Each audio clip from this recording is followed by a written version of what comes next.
Hello dear students of class 10th biology. आज का lecture 10 है और आज का टॉपिक है लार्ज इंटेस्टाइन।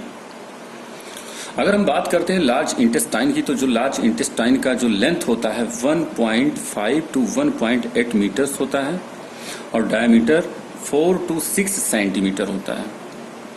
ये लार्ज इंटेस्टाइन का जो फंक्शन होता है ये क्या होता है? लार्ज इंटेस्टाइन जो होती है वो सेमी फ्लूइड अनडाइजेस्टेड मटेरियल्स को स्मॉल इंटेस्टाइन से रिसीव करती है और साथ ही साथ म्यूकस एंड वाटर को भी रिसीव करती है। इसलिए मैंने यहां पे मेंशन किया it receive semi fluid mixture of undigested matter, mucus and water.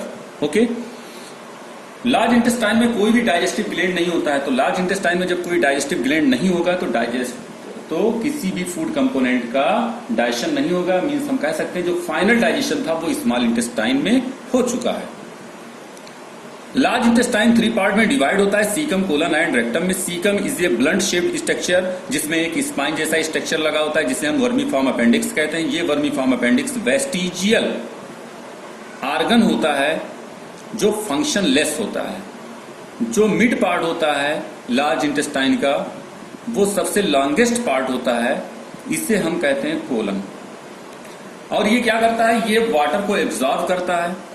Okay, यहीं पे फीसेस बनते हैं। कोलन के अंदर फीसेस का फॉर्मेशन होता है और जो एक्सेस अमाउंट ऑफ वाटर होता है उसको एब्जॉर्ब करने का काम कोलन करता है। और फाइनली जो फीसेस होते हैं वो रेक्टम में जो लास्ट पार्ट होता है लार्ज इंटेस्टाइन का, वहां पे आकर के ये स्टोर हो जाते हैं।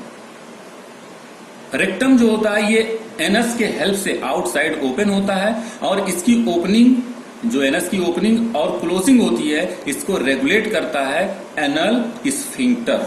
ओके डियर स्टूडेंट्स, यहां पे हम फिगर में देखते हैं। यहां फिगर में हम देखते हैं तो यहां पे आपको दिखाई दे रहा होगा कि माउथ है। ये माउथ ओपन होता है बक्कल कैविटी में, और बक्कल कैविटी जो होती है वो एसोफेगस के हेल्प से कहां ओपन होती है? स्टमक में ओपन होती है। स्टमक के एक साइड में लीवर होता है और दूसरे साइड में नीचे की तरफ क्या होता है? पेंक्रियाज होता है। आफ्टर दैट स्टमक जो ओपन होता है वो स्मॉल इंटेस्टाइन में, और हमने बताया कि जो स्मॉल इंटेस्टाइन होते हैं वो 3 पार्ट में डिवाइड होते हैं, डिओडिनम, जेजुनम और इलियम। ओके, आज का जो टॉपिक था वो लार्ज इंटेस्टाइन था। लार्ज इंटेस्टाइन अगर आप यहां देखते हैं तो लार्ज इंटेस्टाइन में आपको जो पहला पार्ट दिखाई दे रहा है वो सीकम दिखाई दे रहा है, जो एक ब्लंट शेप्ड स्ट्रक्चर है और इससे एक स्पाइन जैसा स्ट्रक्चर लगा हुआ है जिसे हमने क्या कहा? Vermiform appendix. Okay dear students, large intestine का जो दूसरा पार्ट होता है, जो सबसे लॉन्गेस्ट पार्ट होता है लार्ज इंटेस्टाइन का, उसे हम कोलन कहते हैं। और इसी कोलन में फीसेस का फॉर्मेशन होता है, और जब कोलन में फीसेस का फॉर्मेशन हो जाता है और वाटर को एब्जॉर्ब भी कोलन ही करता है।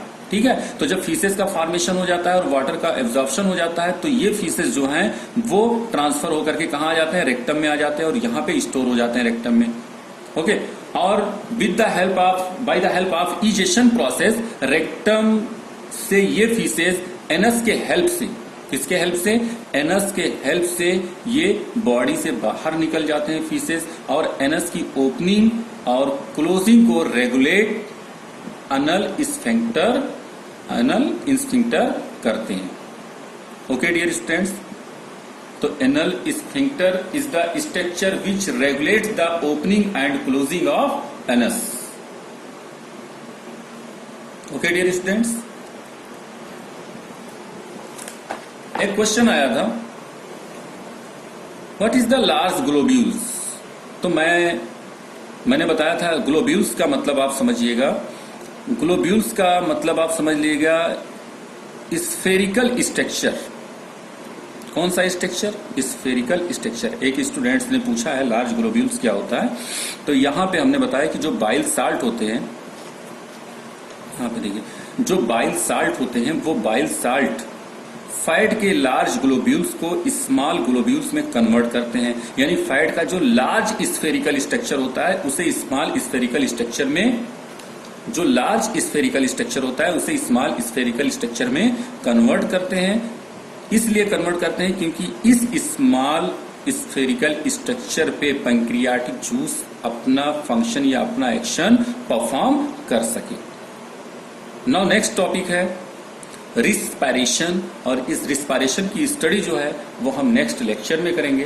तब तक के लिए God bless you, thank you.